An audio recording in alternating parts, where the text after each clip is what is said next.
And Ford's native route planning service now works to include Tesla superchargers, so range anxiety. Dealers are in a state of panic as sales continue to slump.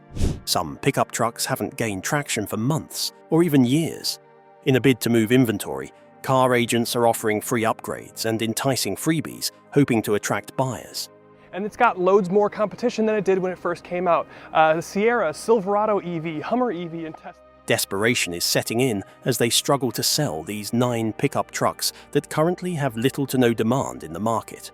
The lack of interest has turned once popular models into hard-to-sell burdens on dealership lots. Chevrolet Avalanche.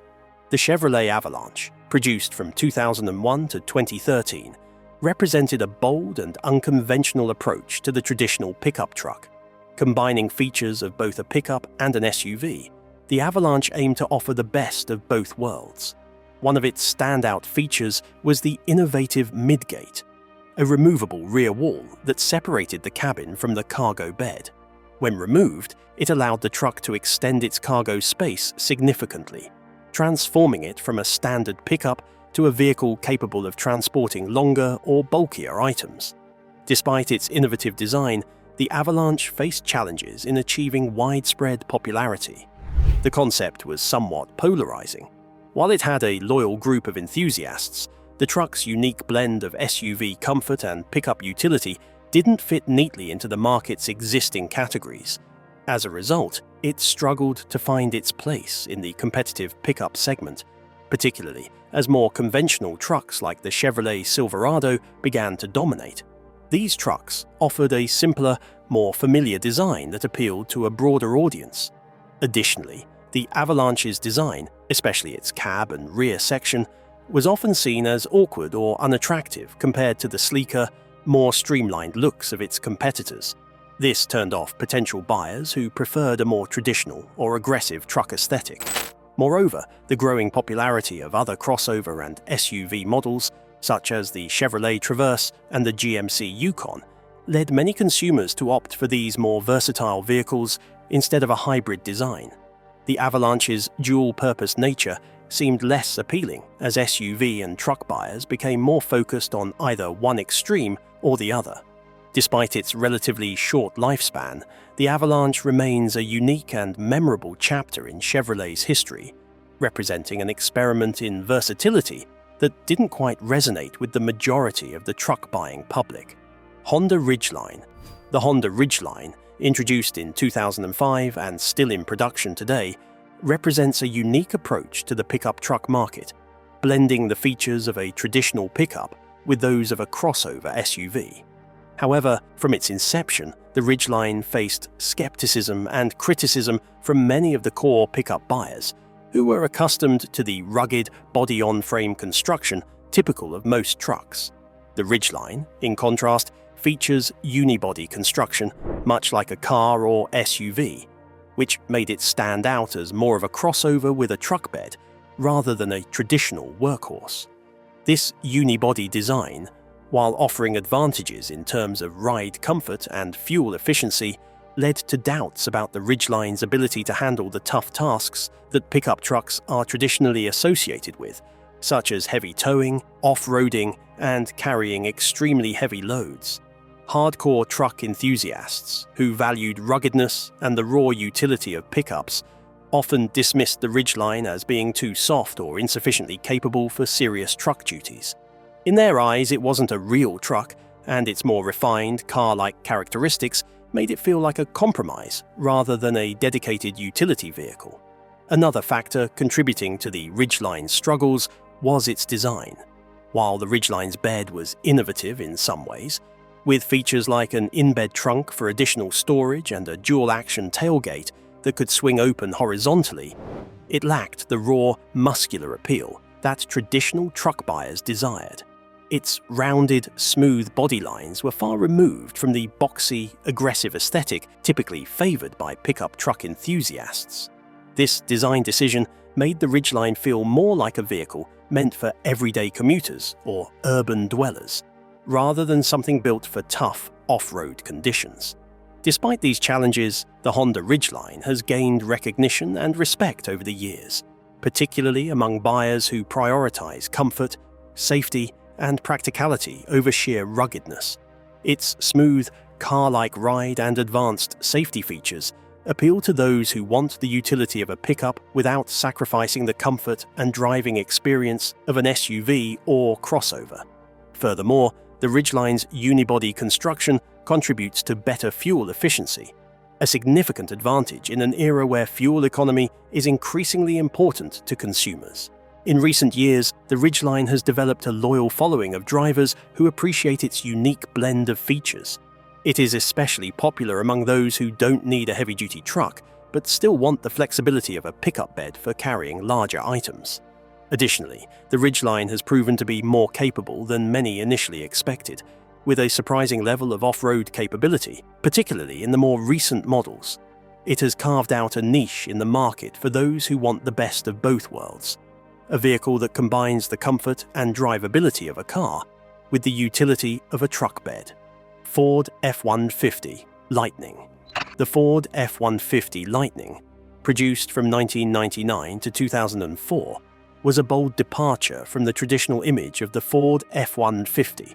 Instead of focusing on utility and ruggedness, the Lightning was designed as a high-performance, sporty version of the iconic pickup truck. With a powerful engine, enhanced suspension, and aggressive styling, the Lightning was engineered to offer an exhilarating driving experience that set it apart from other pickups on the market. However, despite its impressive performance capabilities, the Lightning failed to attract a broad mainstream audience, largely due to the truck-buying public's preference for more utilitarian, work-focused vehicles. The original F-150 Lightning was powered by a supercharged 5.4-litre V8 engine, capable of producing over 360 horsepower, a significant boost over the standard F-150's performance. The truck was built to deliver acceleration and handling more akin to a sports car than a traditional pickup. Its lowered stance, wide tires, and aggressive styling cues, including unique front and rear fascias, gave the Lightning a distinct, muscular look that appealed to enthusiasts. On the road, the Lightning was able to accelerate from 0 to 60 miles per hour in under 6 seconds, a remarkable feat for a vehicle of its size and class, which further contributed to its appeal as a performance machine. Despite these strong performance features, the F-150 Lightning faced challenges in gaining widespread adoption. For one, its sporty characteristics and focus on speed were at odds with the core values of many traditional truck buyers. For most consumers, the F-150 and other pickups represented hard-working, utilitarian vehicles that were built for towing, hauling, and performing tasks in tough conditions. The Lightning, with its performance-oriented tuning, did not offer the heavy-duty towing capabilities or rugged features that buyers typically associated with a pickup truck. As a result, it was seen by many as a niche product, one that was exciting but not practical for those who depended on their trucks for work. Additionally, the F-150 Lightning's price point, which was higher than that of standard F-150 models, further limited its appeal. While its performance was on par with some sports cars, its truck bed and general cargo capacity were still closer to that of a typical pickup, meaning that it didn't fully satisfy either the performance enthusiasts or the practical truck users' needs. As a result, many potential buyers were hesitant to invest in a vehicle that, while fun to drive, did not provide the full utility of a traditional truck. Another factor contributing to the Lightning's limited success was the market's shift toward more refined, everyday use trucks in the early 2000s. Consumers began to gravitate toward pickups that balanced utility with comfort, leading to the rise of models like the Chevrolet Silverado and Dodge Ram, which were offering better interiors, improved ride quality, and more versatile features for daily use. The Lightning, by contrast, was a more specialized vehicle, with a focus on performance that made it less appealing to those seeking a truck for both work and personal use. The Lightning's legacy, however, would go on to influence future high-performance trucks, and it remains a beloved model among enthusiasts who appreciate its unique place in the history of the Ford F-150, Toyota T100, The Toyota T100, produced from 1993 to 1998, represented Toyota's ambitious attempt to enter the competitive full-size pickup truck market in North America. Building on the success of its smaller, more compact pickups, such as the Toyota Hilux, the T100 was designed to offer a larger, more capable alternative to the compact trucks that Toyota was known for. However, despite its good intentions, the T100 ultimately failed to gain significant traction in the marketplace, and its relatively short production run led to its eventual discontinuation. One of the key reasons for the T100's lack of success was its failure to meet the expectations of full-size truck buyers, particularly in terms of towing and payload capacity. In the North American truck market, full-size pickups are expected to deliver heavy-duty capabilities, especially when it comes to hauling large loads or towing trailers. The T100, however, fell short in these areas, lacking the muscle and towing capacity of its American competitors, such as the Ford F-150 and Chevrolet Silverado. This made it less appealing to buyers who relied on their trucks for work or recreational activities that required heavy-duty performance. Additionally, the T100's size played a significant role in its struggles. Although it was larger than Toyota's compact pickups, it was still smaller and less robust than the established full-size trucks that dominated the market. It was often criticized for being too small for the full-size segment, leading many to question whether it could truly meet the demands of truck buyers who were used to more powerful and spacious vehicles. For those seeking a larger, more capable pickup, the T100 simply didn't measure up, which left it in a difficult position in the competitive landscape. Another factor contributing to the T100's underperformance was the strength of its competitors.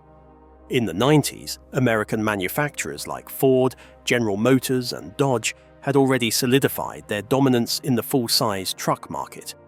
These brands offered a wide range of models with varying levels of power and capability, ensuring that consumers had numerous options to choose from.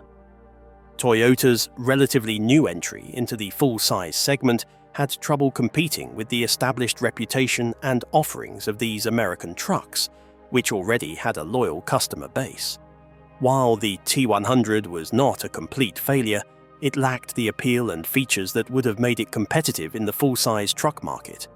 The Toyota brand was still seen primarily as a manufacturer of smaller, more economical trucks, and the T100 did little to shake that perception. It also didn't offer the same level of ruggedness and practicality that buyers in the full-size segment were accustomed to, further hampering its success. The T100 remains a part of Toyota's truck history as a bold but ultimately flawed experiment in the full-size market, paving the way for the success of the Tundra, which would go on to become a strong contender in the American truck market. Dodge Rampage. The Dodge Rampage, produced from 1982 to 1984, was an unconventional entry into the compact pickup truck market, designed to blend the utility of a truck with the practicality of a small car. Based on the front-wheel drive Dodge Omni platform, the Rampage was essentially a car with a truck bed, which made it unique but also limited in terms of its appeal. While it tried to carve out a niche by offering a small, economical alternative to larger pickups, the Rampage ultimately failed to resonate with buyers and was discontinued after just a few years of production. One of the primary factors behind the Rampage's limited appeal was its unconventional design. Unlike most trucks, which were built for rugged work or heavy hauling, the Rampage was more akin to a compact car with a small truck bed. Its front-wheel drive layout, shared with the Dodge Omni, meant that it lacked the rear-wheel drive characteristics typically associated with trucks, such as better towing capabilities and off-road performance. For buyers looking for a vehicle that could handle tough work tasks or weekend adventures, the Rampage was seen as an impractical solution, especially when compared to more capable small trucks like the Chevrolet S10 or the Ford Ranger. Another challenge the Rampage faced was its limited cargo capacity. The bed, while useful for light hauling, was small and not designed for the kind of heavy-duty loads that many truck buyers expect. The Rampage's small size also meant that its bed lacked the depth and durability of larger pickups, making it unsuitable for buyers who needed a truck for larger or bulkier items. This undermined its appeal as a utility vehicle, as it simply couldn't meet the needs of those seeking a more practical, larger truck. In addition, the Rampage's design did not offer the kind of rugged, muscular look that was a significant draw for many truck buyers. Instead, its compact dimensions and car-like appearance made it feel more like a novelty vehicle than a serious truck. For people who valued the rugged image and workhorse capabilities of traditional pickups, the Rampage's car-like features, such as its small, unassuming body and front-wheel drive configuration, made it seem more like a quirky experiment than a true truck alternative. The Rampage's short lifespan also coincided with a period of transition in the automotive industry. By the mid-80s, buyers were starting to lean toward trucks that offered a better balance of utility and comfort, leading to the rise of more versatile compact pickups like the Toyota Tacoma and the Nissan Hardbody. These trucks were not only more capable in terms of cargo and towing capacity, but also offered more refined driving experiences, making them more appealing to a broader range of consumers. After only 3 years in production, the Rampage was discontinued, and Dodge would not return to the compact truck market until the release of the Dakota several years later. Today, the Rampage is remembered as a curious footnote in Dodge's history, a vehicle that tried to blend two different worlds but ultimately failed to appeal to buyers in either one. Still there? The next one might be familiar to you. Chrysler Pacifica pickup. The Chrysler Pacifica pickup, produced briefly in 2000 and 2001, is one of the more obscure and unusual experiments in the history of the automotive industry. Essentially a truck variant of Chrysler's Pacifica minivan, it represented an attempt to merge the utility of a pickup with the practicality and comfort of a minivan. However, the Pacifica pickup failed to find a lasting audience, largely due to its awkward hybrid design, lack of meaningful truck capabilities, and the fact that it simply did not stand out in any way that made it competitive with other vehicles in its segment. At the core of the Pacifica pickup's failure was its design. Unlike traditional trucks, which tend to have a rugged, boxy appearance, the Pacifica pickup retained many of the minivan's smooth, curvaceous lines. It was essentially a minivan with a truck bed, giving it an odd and unfamiliar look that didn't appeal to buyers accustomed to the more muscular, utilitarian aesthetic of typical pickups. While the truck bed was useful for some light cargo hauling, the vehicle itself was based on a minivan platform, which made it feel more like a compromised, less practical version of both a truck and a minivan. Another major issue was the lack of off-road capability and heavy-duty performance, two characteristics often expected from trucks. The Pacifica pickup simply wasn't built for rugged tasks, such as towing heavy loads or off-roading. Its minivan underpinnings meant that it was more suited for urban environments or light hauling, rather than the tough workhorse performance that buyers typically sought in a pickup. In a market dominated by established players like the Ford F-150, Chevrolet Silverado, and Dodge Ram, the Pacifica pickup had little to offer in terms of real truck capabilities, leaving it without a compelling reason to attract buyers. Moreover, the Pacifica pickup lacked a clear identity. Minivans were generally associated with family transport, comfort, and practicality, while pickup trucks were known for their toughness, capability, and versatility. The hybrid nature of the Pacifica pickup, offering some of the features of a truck but none of the ruggedness, left it feeling like a compromise.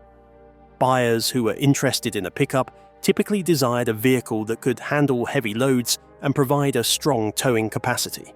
Meanwhile, those who were drawn to minivans valued interior space and comfort, not a truck bed.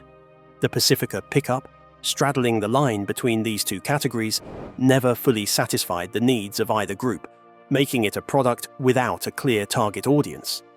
In addition, the Pacifica pickup was overshadowed by the broader market shift. During the early 2000s, buyers were increasingly looking for more practical and versatile vehicles, particularly those with the capacity to handle both work and family life. Full-size trucks were becoming more refined, with features such as comfortable interiors, advanced technology, and better fuel efficiency. Meanwhile, minivans themselves were evolving to offer better utility and comfort for families, further diminishing the appeal of a vehicle like the Pacifica pickup, which didn't provide a compelling advantage in either area. The vehicle was discontinued after only 2 years of production, and Chrysler would go on to focus more on refining its core models. The Pacifica pickup remains an odd, short-lived experiment in automotive history, largely forgotten due to its lack of impact and its inability to carve out a meaningful place in the market. Chevrolet SSR. The Chevrolet SSR, produced from 2003 to 2006, was an ambitious and eye-catching vehicle that combined elements of a roadster and a pickup truck.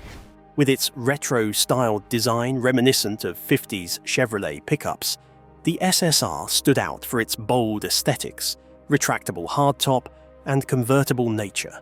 It was meant to blend the thrill of driving a sporty roadster with the utility of a pickup truck, offering a novel twist on the traditional vehicle categories. Despite its striking design and initial attention, the SSR ultimately struggled in the marketplace, failing to attract a strong following due to its impracticality, poor handling, and a price point that was perceived as too high for the value it offered. One of the most notable features of the SSR was its retro-inspired design, which drew from Chevrolet's classic 50s trucks. With a curvaceous body, wide fenders, and a front grille that evoked the nostalgia of the past, the SSR was a head-turner, and it attracted considerable attention for its bold styling. The retractable hardtop added to the vehicle's appeal, allowing it to function as a convertible roadster when the top was down, or as a more enclosed coupe when it was up. For buyers who valued style and uniqueness, the SSR certainly made an impression.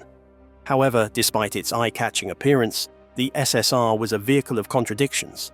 As a hybrid between a roadster and a pickup, it offered neither the driving dynamics of a true sports car nor the utility of a traditional truck. While it was marketed as a pickup, the truck bed was shallow and impractical for serious hauling, limiting its usefulness for most truck buyers. The bed's small size and high sides made it difficult to carry large or bulky items, a significant drawback for anyone looking for a vehicle to handle typical truck duties like towing or heavy cargo transport. In terms of performance, the SSR also struggled. Despite offering a 5.3-litre V8 engine in early models and a 6.0-litre V8 in later models, the SSR's handling was criticized for being subpar. Its heavy, truck-like body and rear-wheel drive configuration made it less nimble and responsive than sports cars or even other trucks in its price range. The SSR's suspension and chassis were tuned more for cruising than cornering, and many buyers found it didn't offer the kind of performance one might expect from a vehicle that looked so sporty. This lack of performance finesse was compounded by the fact that the SSR's driving experience was far from thrilling, especially when compared to other high-performance roadsters or pickups that were available at the time. Another issue that contributed to the SSR's lack of success was its pricing. When the SSR debuted, it was priced as a premium vehicle, but its combination of limited utility and average performance didn't justify the high cost. At nearly $40,000 for the base model, it was considerably more expensive than traditional trucks like the Chevrolet Silverado, or even more established performance vehicles. For many potential buyers, the SSR simply didn't offer enough in terms of practicality or excitement to justify its steep price tag. Additionally, the vehicle's limited production and niche appeal meant that resale values were often disappointing, further undermining its overall value proposition. The SSR's failure to gain a strong following was also influenced by the timing of its release. The early 2000s saw a growing demand for more practical, fuel-efficient, and versatile vehicles, as well as an increasing interest in SUVs and crossovers. The SSR, by contrast, was a somewhat impractical hybrid with a distinctive but polarizing design. It didn't offer the performance or utility that many consumers were seeking in vehicles during this era, and the niche market it was targeting proved to be too small to sustain the vehicle's production.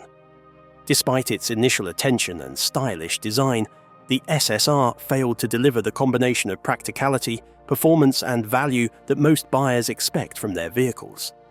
Ford F-250 Super Duty 6.0L Diesel. The Ford F-250 Super Duty 6.0L Diesel, produced from 2003 to 2007, is often remembered as one of the more challenging chapters in Ford's long history of heavy-duty trucks. While the F-250 Super Duty is generally regarded as a popular and reliable choice among truck enthusiasts, the 6.0-litre diesel engine, found in early models of this generation, earned a notorious reputation for significant reliability issues. These problems ultimately tarnished the vehicle's overall standing, particularly for those who depended on the truck for heavy-duty tasks like towing, hauling, and off-roading. The 6.0L Power-Stroke diesel engine, developed in collaboration with International Truck and Engine, was meant to offer impressive towing and hauling capabilities to complement the F-250's heavy-duty design. With a turbocharged V8 engine producing up to 325 horsepower and 560 pounds-foot of torque, the 6.0L diesel was an upgrade from the previous 7.3L Power-Stroke, promising more power and better fuel efficiency. However, the engine's performance quickly became a source of frustration for owners due to a series of serious mechanical issues that began to emerge soon after the trucks were put into service. One of the most significant issues was related to the engine's head gasket and the use of faulty EGR, exhaust gas recirculation, coolers. The EGR coolers, which were designed to reduce emissions, had a tendency to fail and leak coolant into the engine, causing overheating and potentially leading to catastrophic engine damage. This problem was compounded by the failure of the head gaskets, which allowed coolant and oil to mix, resulting in expensive repairs and engine rebuilds. Many owners faced the daunting task of dealing with engine failures or costly repairs shortly after purchasing their trucks, leading to widespread dissatisfaction. Additionally, the 6.0L diesel engine suffered from issues with the fuel injectors, which would clog or fail prematurely. The injectors were critical to the engine's performance, and when they malfunctioned, they could cause poor fuel delivery, rough idling, and a significant decrease in overall engine performance. Another common issue involved the turbochargers, which would often fail to operate properly, leading to a loss of power and further reliability concerns. The reliability problems of the 6.0L diesel engine were well documented and became a major point of contention for truck owners, leading to a tarnished reputation for Ford's Super Duty lineup during those years. Despite the truck's strong performance capabilities and rugged build, these persistent mechanical issues overshadowed its strengths. Owners frequently found themselves facing expensive repairs, and many had to turn to third-party mechanics or costly aftermarket solutions to address the engine's weaknesses. The F-250 6.0L diesel's reputation for reliability took a major hit, and it became a cautionary tale for those considering purchasing a used Super Duty from this era. Ford attempted to address some of these issues with recalls and service bulletins, but the damage to the engine's reputation had already been done. The 6.0L diesel became a symbol of how even the most well-engineered trucks could suffer when an important component, like the engine, was not thoroughly tested or properly designed. As a result, the 6.0L diesel engine developed a reputation for being problematic, which would haunt Ford for years, particularly as more consumers turned to other manufacturers like Dodge and Chevrolet for heavy-duty trucks. Despite the challenges presented by the 6.0L diesel engine, the Ford F-250 Super Duty itself remained a popular choice for those seeking a capable and powerful truck. The truck's towing capacity, payload ability, and overall build quality continued to make it an attractive option in the heavy-duty segment. However, The engine issues left many buyers cautious, and it took years for the reputation of the F-250 Super Duty 6.0L diesel to recover. Ford moved to a more reliable engine in 2008, the 6.4L Power Stroke diesel, which addressed many of the issues inherent in the 6.0L engine. The move to a new engine marked a turning point for the Super Duty lineup, and Ford worked hard to regain the trust of buyers who had been burned by the earlier diesel models. For many, the 6.0L diesel engine serves as a reminder of the importance of rigorous testing and quality control in the development of vehicles, particularly those designed for heavy-duty use. GMC Cyclone. The GMC Cyclone, released in 1991, remains one of the most unique and memorable vehicles in the history of performance trucks. Designed as a high-performance, turbocharged pickup, the Cyclone boasted capabilities that far exceeded those of traditional pickups at the time. Powered by a 4.3-litre V6 turbocharged engine producing 280 horsepower, the Cyclone could accelerate from 0 to 60 mph in just 4.3 seconds, making it faster than many sports cars of its era, including the Chevrolet Corvette. Despite its impressive performance, the Cyclone had a limited production run of just 2,095 units, which made it a rare commodity from the outset. Its niche appeal also contributed to its limited success as a mainstream pickup. The truck's sports car-like performance and styling were not aligned with the typical needs of pickup buyers, who generally prioritized utility and towing capacity. The Cyclone was built more for speed and handling than for practicality, with a small bed that couldn't accommodate the heavy-duty hauling needs of most truck owners. As a result, the Cyclone never gained widespread appeal and was seen by many as a novelty. Its rarity, combined with its specialized design, made it difficult to find on the used market, and its price point was higher than typical trucks. Today, the GMC Cyclone is revered by enthusiasts and collectors for its groundbreaking performance, but it remains a rarity that never fully captured the broader truck-buying public's attention. Are you still using one of these, or are you up to buy one? Tell us what you think. Thanks for watching.